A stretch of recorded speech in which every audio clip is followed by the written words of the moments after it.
Hey everyone, this is Phil Travis and History 480 here at EOU. Week 6, amazingly, week 6. Hopefully everybody's got their paper proposals in now. I'll get a look at those paper proposals this week and I will get the comments back to you. This week we're reading Reeves chapter 5. We are also reading Democracy's Prisoner. The presentation this week is on the 1920s in the United States. Not very many people watched the presentation last week. I'd really like, I think there was like 7 or 8 people that viewed it. I'd really like to see everybody watch the presentation. At the beginning of the week, I'd like to see everybody watch these announcements first and then watch the presentation as a way of prepping yourself for the reading. So really like to see the number of views go up on watching the presentations. So just a little note there. We have a test this week. It's our midterm exam. There's a study guide that will be posted for the midterm exam, but the study guide is going to be a list of terms, major concepts, major people, major events, and so forth.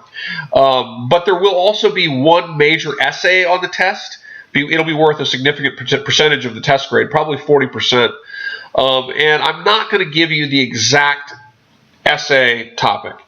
And the reason I decided to do this is because, it makes it too easy if you know the exact essay topic and you can just kind of write it in advance. I'd like to see you guys write the essay as you're taking the test.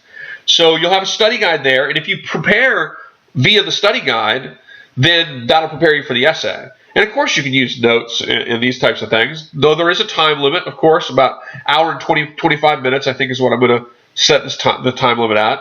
But I want to see everybody write the essay, as they're taking the test. So from memory and with your notes. And if you prepare with the study guide, you will be very prepared for the test, and you should be ready to answer a question like that. So look for the study guide and just keep that in that point. Just make note of that.